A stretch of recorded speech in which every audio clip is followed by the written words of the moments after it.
সুপ্রিয় দর্শক ও শ্রোতা, আসসালামু আলাইকুম। আপনাদের সকলকে স্বাগত জানাচ্ছি। আজকের এই ভিডিওটা একটু ভিন্ন ধর্ম ভিডিও। এই ভিডিওটা একটা মানবিক আবেদন। এই অনেক জায়গায় বিভিন্ন আপনারা এই ভিডিওতে যে লোকটাকে দেখতেছেন, জয়নাল আবেদিন, ইনার বাসা হচ্ছে 3 নং তেঁতুলিয়া ইউনিয়ন পরিষদের বাবুরামজুদ গ্রামে। দীর্ঘদিন থেকে সে 2015 তারিখে রাতে তার ভ্যানটা বাসা থেকে চুরি হয়ে যাওয়ার পরে এই আজকে 28 তারিখ সে মানবেতর জীবনযাপন করতে হচ্ছে। চাল কেনার মতো সমর্থ নাই। একমাত্র ভ্যানটা সে তার ভাড়া ভ্যান, সেটাও সে হারিয়ে ফেলেছে। কিন্তু আসলে সে বর্তমান খুব মানবিক জীবনযাপন করতে, তার মা বৃদ্ধ মা সংসারে ওষুধ কিনতে হয়। আসলে তার একদম ইনকাম শূন্য, তার কোনো ইনকাম হচ্ছে না। সে আমাদের কাছে যখন বলে, আমরা আমাদের প্রতিষ্ঠান থেকে এবং আমাদের ব্যক্তিগত সহযোগিতায় আজকে কিছু আর্থিক অনুদান সহ তাকে এক বস্তা চাউল এবং আনুষঙ্গিক কিছু বাজার করে দিয়েছি, আরো কিছু অর্থ দিয়েছি। এখন এই জয়নাল ভাইয়ের পরিচিত অনেক ছাত্র আজকে অনেক ভালো ভালো জায়গায় চাকরি করে। যারা এই ভিডিওটা দেখবেন, আপনারা বিভিন্ন জায়গায় দান করে থাকেন। এই জয়নাল ভাইকে যদি আমরা একটা ভ্যানের ব্যবস্থা করে দিতে পারি, এই জয়নাল ভাই হয়তো তার যে অর্থনৈতিক একটা যে সংকুলান, তার যে পরিবারে 5 জন সদস্য আছে, তাদেরকে ভরণ পোষণ সহ একটা অবস্থান করতে পারবে। দর্শক, আপনার ধারে ধারে যাব এবং আমরা দেখি তার জন্য একটা ভ্যানের ব্যবস্থা করতে পারি কিনা। আপনাদের সহযোগিতা, আপনাদের দোয়া এবং আপনাদের অর্থনৈতিক সাপোর্ট, সেটা আমরা প্রত্যাশা করবো। আমরা সামান্য পরিমাণ একটা ফান্ড ক্রিয়েট করেছিলাম। সেই ফান্ডের টাকা দিয়ে জয়নাল ভাইকে 1 বস্তা চাউল এবং কিছু বাজার করে দিই এবং নগদ কিছু অর্থ তার হাতে তুলে দিই আপাতত কিছুদিন চলার জন্য। কিন্তু আসলে এটা তার সাময়িক সমস্যার সমাধান করবে।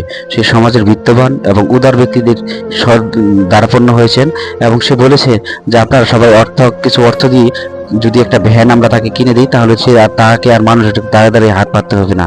আমরা আমাদের জায়গা থেকে সহৃদয়বান যারা আছেন, আপনারা একটু দান করবেন। দানের হাতটা বাড়িয়ে দিলে আমরা হয়তো তাকে একটা ভ্যানের ব্যবস্থা করে দিতে পারবো। সবাই আমরা এই প্রচেষ্টায় আছি।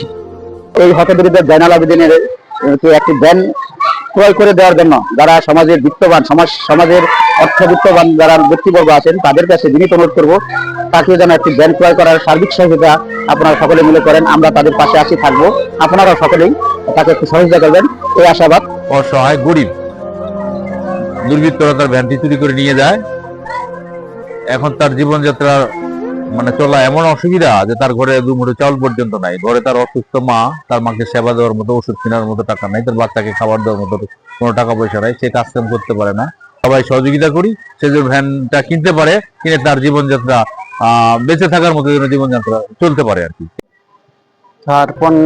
15 তারিখে দিনগত রাত্রে ভ্যানটা আমার হারিয়ে গেছে। ওই ভ্যানটা ছিল আমার ভাড়া। ওই ভ্যান ছাড়া চলার আমার কোনো পথ নাই। এদিক দিয়ে আমার 4-5 জন মানুষ খানেওয়ালা। এখন যে কিভাবে আমি চলবো, চিন্তা ভাবনা আমার ভালো হয় না। আপনারা সবাই মিলে একটু সহযোগিতা করবেন।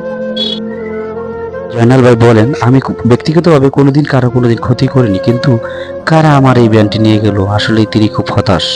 3 সাল থেকে ছাত্র ছাত্রী নিয়ে যাইতাম। এখন ওইখানে আমার অনেক ছাত্র ছাত্রী পরিচিত আছে।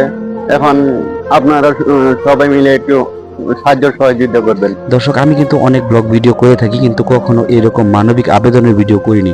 আজকে এটি একটা প্রথম মানবিক আবেদনের ভিডিও করলাম। আশা করি আপনারা যারা দেখছেন তারা সাড়া দিবেন এবং ভাইটিকে একটি ভ্যান কেনার জন্য সহযোগিতা করবেন। ধন্যবাদ সবাইকে, ভালো থাকবেন।